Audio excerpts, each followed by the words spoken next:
There's always one wooer that leads the charge. It's the Build Series live in New York City. I'm Kevin Kenny, and our guest today, this is kind of a homecoming of sorts. I mean, I feel like you were just there, but he went to NYU right down the road, which if you're watching at home is to the right of your screen. And he's got a new song out with Noah Cyrus, Expensive, and a lot of other stuff I'm excited to chat with him about. Please give a warm build welcome to Rence. What's up, what's up? Did you really, did you just graduate, or did you not even graduate? I haven't even graduated yet. Oh, wow. So it's not even a homecoming. You're just, at school right now. I walked at graduation, but I don't have the diploma yet. Oh, there you go. Okay. End of summer. Yeah, well, you got some cool stuff going on, so I wouldn't sweat it, right? Yeah. It's your backstory, though, is kind of cool because you're, I don't know if nomad might be too strong of a term, but D.C., Seattle, and New York City. But you hone in on Seattle when I read about you, and you say that's really the town, the city that gave you your morals and kind of shaped you as a person. Absolutely. What'd you go through there that you would say that? Well, it's really where I spent the years that meant the most to me. It was 0 to 12 in D.C. Okay. And then 12 to 18 in Seattle. Okay, so those are formative years. Right. Right. And so are the younger ones, but kind of in a different way. The younger ones are mostly with family and just really getting through those early stages. And then Seattle was where I, middle school, high school, friends, socializing, that whole thing. So 12 is also a unique age because I think for a lot of people, 12 to 14 is where you sort of stop listening to whatever your parents have on in the house, or what might. I did that earlier though. Oh, did you really? Yeah. What was your first venture outside of whatever the family was listening for music? To? Yeah. We had XM radio in the car before it was Sirius XM. Yeah. And 20 on 20, which is what I listen to all the time. That's pop, right? Or no? Yes what and no. What was 20 on 20? Like popular, but not just pop. A lot of that's where I first discovered T-Pain, my number one favorite. Yeah. Stuff like that. Yeah. Oh, okay. Let's actually run through some of those influences because they're eclectic, and of course, you'd imagine so if you listen to your music, it's genreless, as so one might say. T-Pain, though, why is he so influential?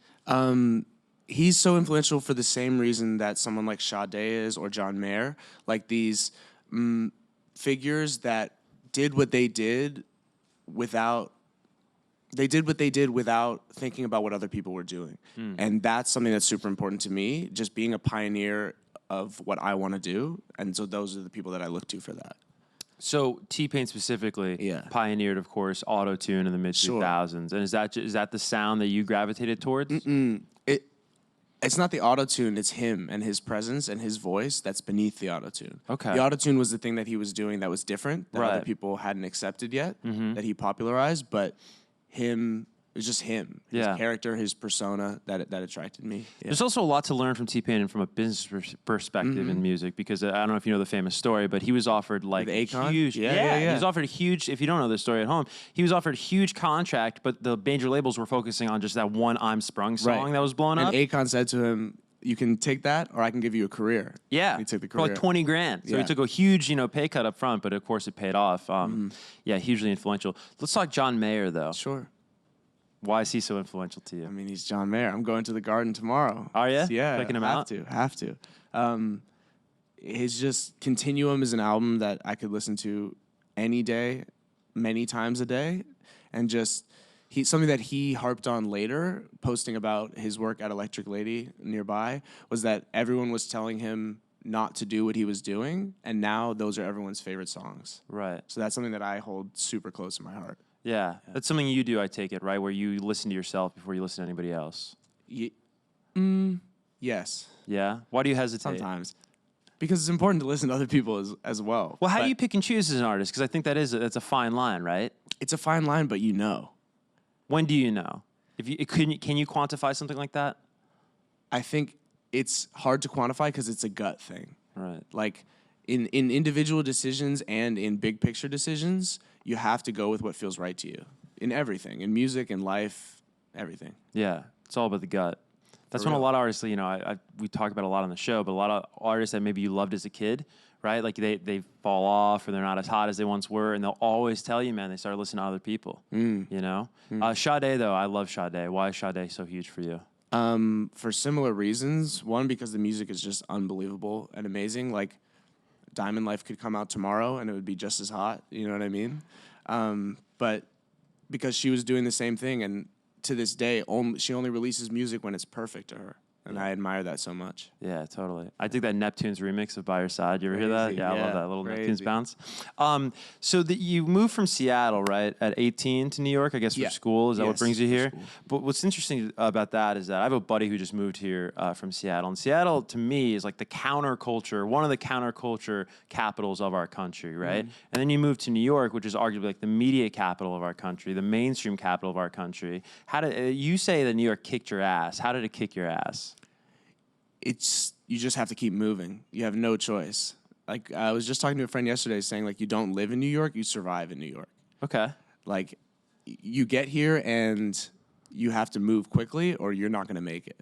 For real. How hard was that speed adjustment? Because it must have been a speed and a volume and an output adjustment for you, right? Yeah, but I feel like I'm super lucky to be happy anywhere and just happy with myself. So it didn't necessarily impact my mood and my attitude, but just in terms of picking up the pace where you need to and being able to recognize that you needed to so that you can. Right. Yeah. You make your first song ever. Let me do the math here. In Seattle, I guess in 8th grade, right? Yeah. But then you don't really start taking it super seriously until you become a freshman in college. So what's happening in those 4 years in between? Everything else. What's everything else?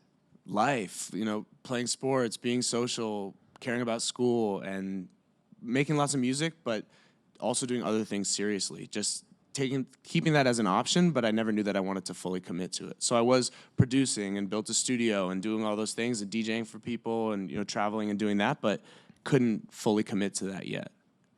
Why were you able to commit to it freshman year? Well, I had a decision to make whether I was going to go to NYU and be in the art school or go to a bunch of other schools, but not be in an arts program, just be in like general undergrad. So I'm fortunate enough to be able to visit those schools before I came, and I came here and sat in on some classes, and I was like, I'm here. So making that decision, then I was surrounded by a community of artists that pushed me to take myself seriously.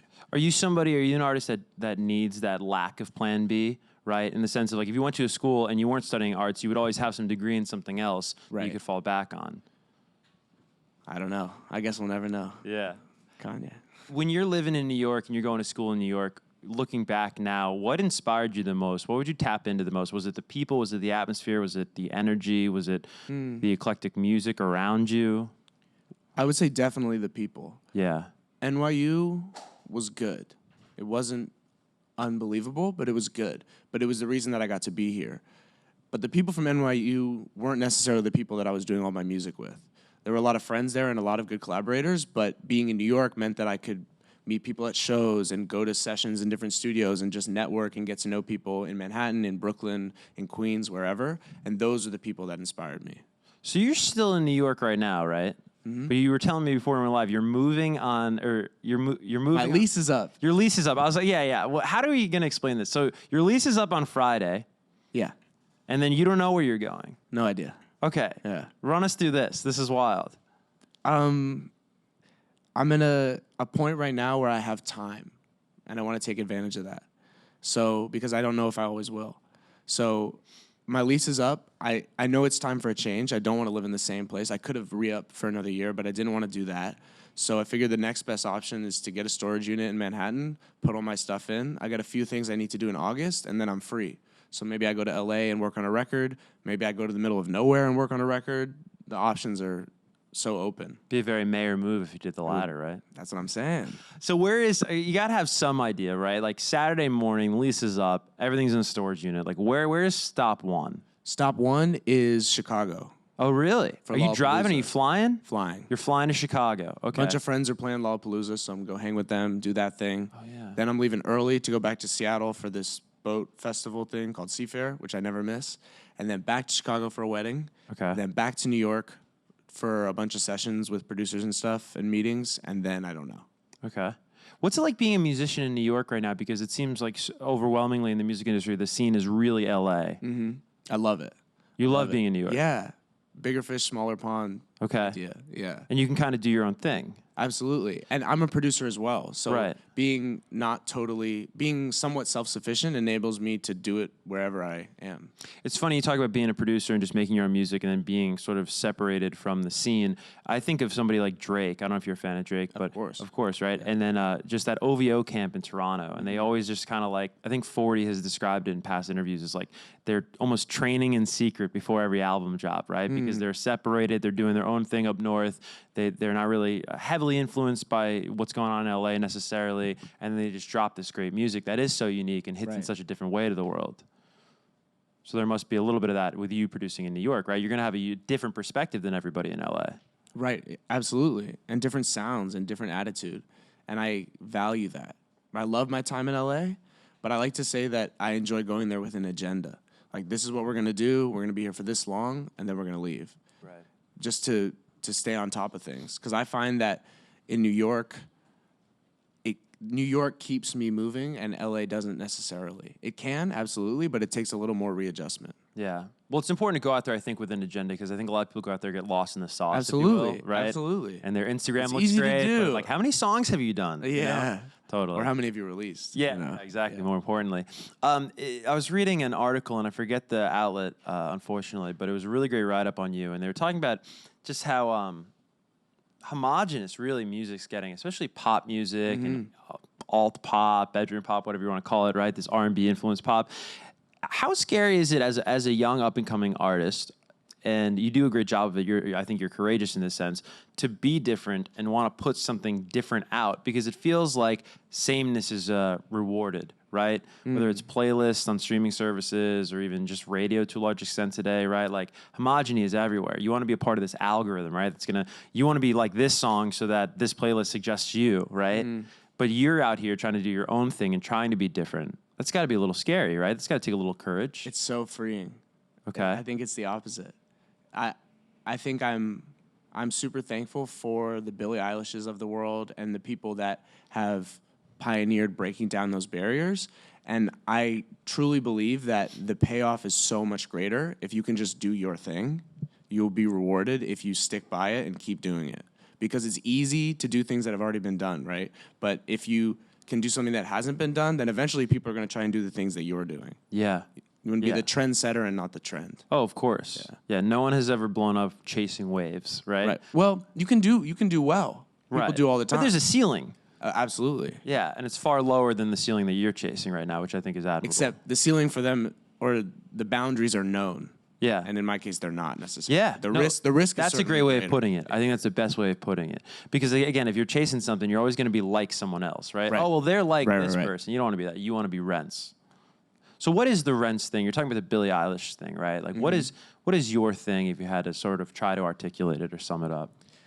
My thing is living my life and then authentically trying to put that back into the music, and eventually into films and in photography and all the other things that I do, so that people can take in that art and better connect with their worlds, better interact with their worlds, all of their worlds too, not just the beautiful things, but the painful things, the sad things, just to try and be authentic in my representation of myself so that people can do that for themselves as well. Right.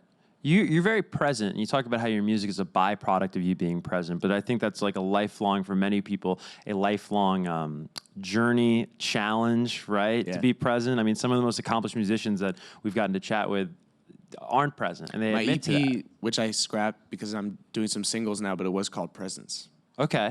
But where do you learn the skill of being present? Because that's something you have to attain, I've found, in life. You have to train to become present.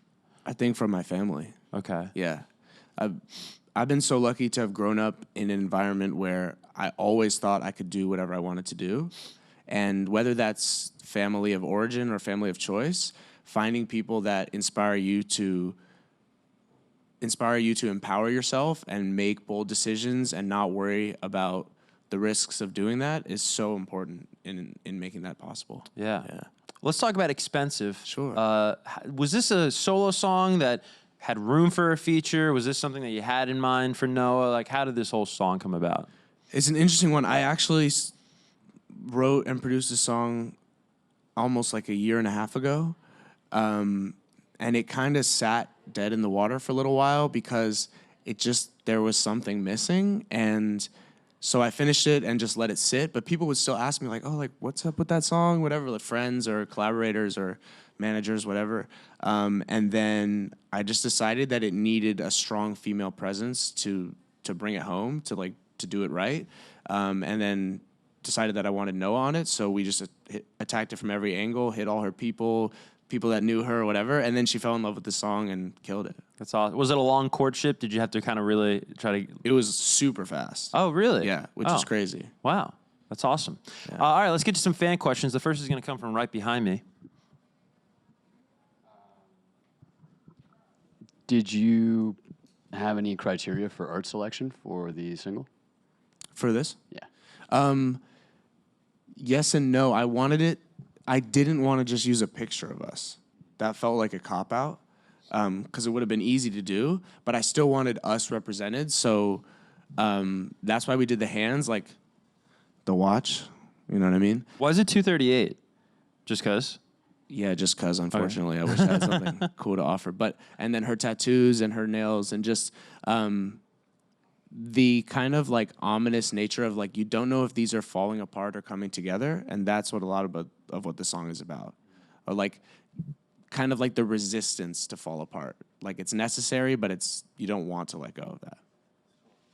I think that. Great question. One final question will come from over here. Hi, how's it going? Hi. I was wondering if there was anything surprising about working with Noah Cyrus, and what would be your next dream collaboration? Anything surprising? Oh, yeah? Oh, amazing. Let's link. Hell yeah.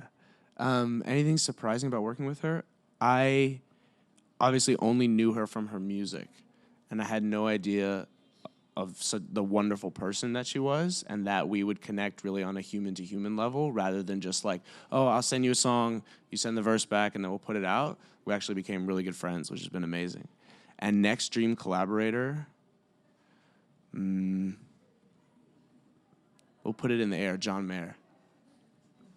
Yeah. I like it. How about, dream is so aspirational. Sure. Is there anyone you're sort of really looking to collab with in the very near future? I have some that I'm working on right now. Yeah. One that I would hope and work for is an artist called More. One of my favorites in the world. Right on. We just played Babies not long ago, which is where my show is tonight. Oh, cool. Yeah. Oh, that's awesome. Baby's All Right in Brooklyn. Mm-hmm. All right, well, if you're watching locally, you can head out there. Tickets, I guess you want to just Sold follow. out. Oh, But all right. The next one There you go. would be amazing. Okay, Yeah, cool. yeah, yeah. Very cool. Rence, thanks so much for stopping by. Hey, thanks for Again, having me. Expensive featuring Noah Cyrus, out and available everywhere now. One more time, guys, for Rence.